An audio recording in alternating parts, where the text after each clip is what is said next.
Hey, everybody. You are about to hear a brief retelling of the movie I Feel Pretty. Enjoy the movie. Insecure girl Renee came to the gym. Belly button modestly uncomfortable, all around taut and shapely. She barely climbed on the exercise bike, which immediately broke under her weight. The result of the training was torn tights and a beaten crotch. At home, Renee learns to do a fashionable hairstyle from a lesson on YouTube, but she does not succeed.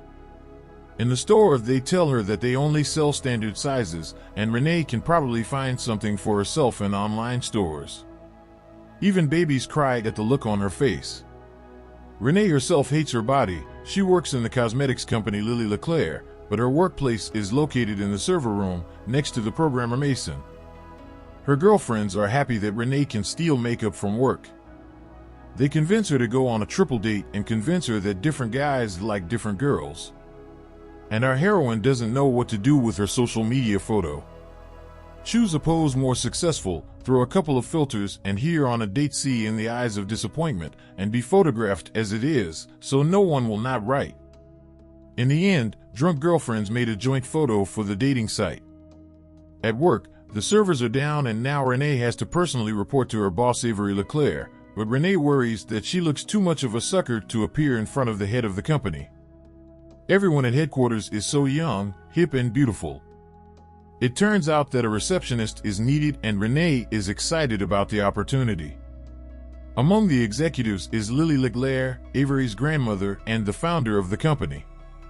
She wants them to produce and affordable cosmetics for a wide range of customers, not just luxury cosmetics.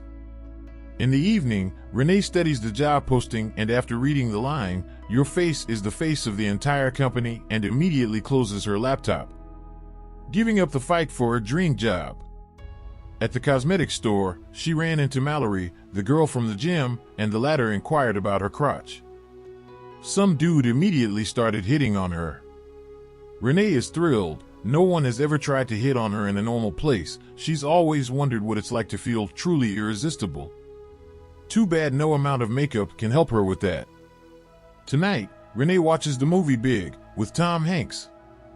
The moment when the kid just wished to become an adult, she went outside and stood in the rain and threw a coin into the fountain, wishing to be beautiful.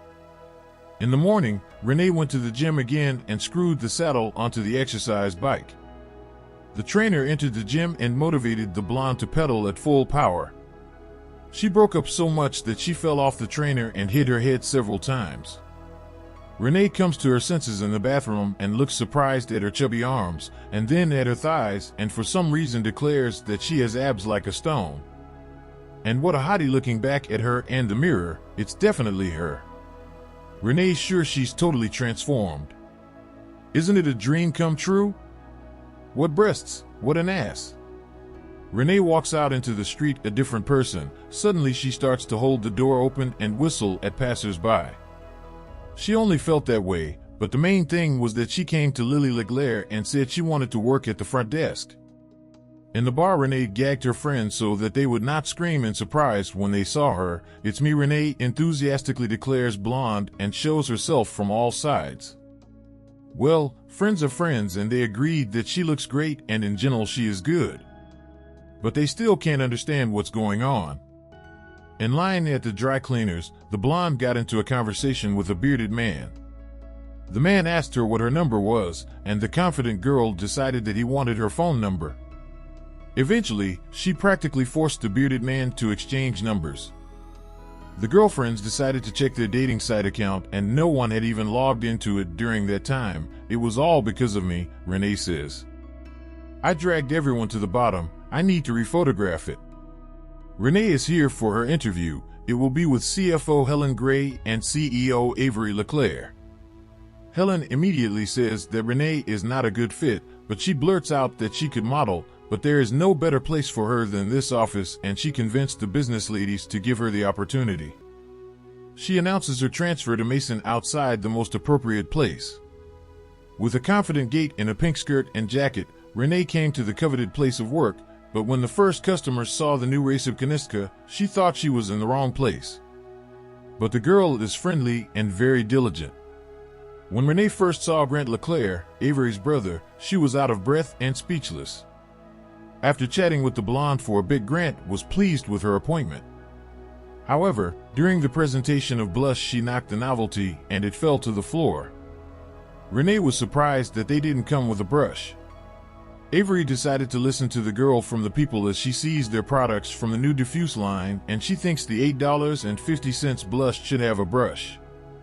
After returning home and assessing her superior appearance, Renee called Ethan from the dry cleaners. She might be too good for him, but she decided to call first. "I'm sorry, who was it?" that Ethan answered her, but he went on the date after all. Renee saw that there was a bikini contest at the bar and ran inside. Ethan didn't even realize that she wasn't going to watch, but to participate. Renee exposed her belly and rolled up her sleeves. Shapely girls came on stage one after another to applause. When Renee came out, the hall hushed, and the host decided that the girl came to help the bartender, but she entertained the crowd perfectly and began her performance with a rousing dance, but straight Shakira, only with a belly. Well, and the finished blonde poured water on himself from jugs. In the end, the contest was won by Lacey from New Jersey, the goddaughter of the host, who sat down with Ethan and said that his girlfriend is just a miracle. The winning girl is certainly smarmy, but let's say he got a flat tire in the middle of the night, who would he want to be around at that moment? She'd stand up for herself in a stabbing. Sweaty Renee's pretty happy with how it went, because they give her 2 drinks and an appetizer each. And she's not worried about the contest, she's obviously been sued. Avery comes over to ask Renee's opinion on makeup again. During the conversation, it became clear that the perfect Avery was also unhappy with herself. Her voice is squeaky and she's always dumb. Avery took Renee's hand and invited her to dinner, and she could bring a boyfriend or a girlfriend if she had one. Renee met up with Ethan, who had just finished a Zumba dance workout, and is laughing at him. It's so girly. Maybe he really is a pickup artist, but the bearded guy just doesn't like the whole machismo thing. And he's easier on the ladies. In the park where the couple was sitting, the Zumba players were practicing. Iden compliments Renee. He likes that the girl accepts herself as she is and does not look for negative qualities in herself. In Renee's opinion, Iden is the same. He is honest with himself, and the couple kissed. That same evening they made love, with Renee constantly looking in the mirror. Turns out dinner was at the LeClaire family circle. Avery invited Renee over to confirm her plan for the diffuse line. Lily also feels that Renee's presence is necessary because her granddaughter doesn't have the life experience to understand what these female customers need. Renee is invited to Boston for the presentation. Our heroine has invited her friends to an Asian restaurant. They were supposed to go to the VIP lounge, but the receptionist said they didn't have such a room. However, other girls of model appearance were still taken there, and Renee was attacking her friends, saying that they didn't wear heels and in general looked wrong. But they don't care, they came here to eat. Renee saw a colleague from work and made an agreement with her, but only she alone can get into the VIP room, and Renee just through her friends. In a strange way, the girl began to behave with customers, ignoring those who do not look like a top model. It's time for a group date. Jane looks SOSO in Renee's opinion, but come on. Vivian started talking about knitting. Oh my god, that sucks. So Renee decided to take the date into her own hands to help her hopelessly boring friends. On the airplane, Avery is sedated and leaves early. She's going to promote Renee and make her vice president of the diffuse line. Grant also hopped on the plane. In a deluxe hotel room, Renee is getting ready for her speech. Suddenly, Grant walks in to make a phone call from her to make a reservation. Turns out they're neighbors. The major flirts and falls on Renee's bed. He says she's dazzled his whole family. They're about to kiss. And then came a text from Ethan. I've got diarrhea, Renee blurted out after coming to her senses, and chased Grant away. After a little talking to herself in the shower, Renee hit her head on the door and lost consciousness. When she came to her senses, she went down to the hall and met Mason, who was in charge of the technical part of the presentation. Renee was surprised that the man recognized her. She looked in the mirror and saw herself the same. That means that all the magic is gone. Renee can't show up like that and asks him to give all the papers to Avery. The girl just got on the plane and went back to her house. Avery left her a voicemail saying she didn't perform as well as Renee did, and asks her to come back for another performance, and then Ethan calls her on the video call. Renee hides from him under the table and makes up a bunch of reasons why the man shouldn't visit her. Renee is now drinking all day and acting out. In her opinion, she's treated a lot worse. In her wrinkled state, she hit up her friends, but they weren't alone. The couples are going on a quest and they don't want to take Renee with them, so she's hurting them today too. Well, the blonde is sure it's because she's no longer a hottie. Only her friends loved her because she is cheerful and kind and never understood why she was always fixated on beauty. Ethan asked the girl out on a date. Renee came, but sat nearby. She's sure Ethan won't recognize her. The bearded man doesn't understand what's going on and waves at her. Renee texts him that she's stuck at work.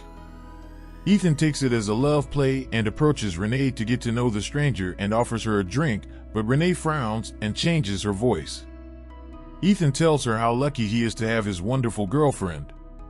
Renee gets nervous and runs out of the bar. She immediately calls Ethan saying she'll be late for work today and then breaks off the relationship with him. She's not who Ethan thinks she is. The next day, Renee went to the gym to recreate the magic and repeat all her moves. Like that time, Renee pedaled with all her might, but nothing happened. After the class, she meets Mallory again and she complains that her boyfriend dumped her. Renee can't believe her ears. How is that possible? She's got a skeleton thicker than Mallory. It's impossible to dump such a beauty, but it turns out that the girl also has self-esteem issues. After talking and calming down, Mallory says she's going to Lily Leglair's casting call to try out to be the face of a new diffusion line. Renee realized that this was a big mistake on the part of the company. They needed a face that would be similar to their future customers, and it could very well be her.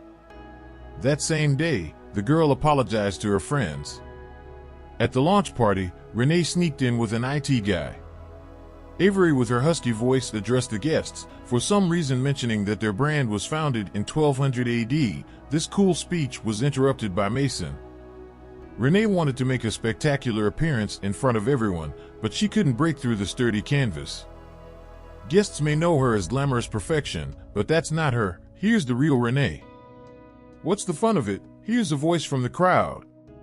Renee turned around and finally saw herself identical in the two photos. There was no magic, she achieved everything on her own. The girl reasoned that because of complexes, a person loses faith in himself. It is important to keep your childhood direct to be real, and this line of cosmetics is for every woman who is ready to believe in herself. The presentation was a success. It was weird but spectacular. Tell her Avery and suggest an in-house counselor. It's time to apologize to Ethan. The girl doesn't know he has a video intercom and picks her nose. Ethan immediately ran out and helped her get rid of the booger and kissed her afterward.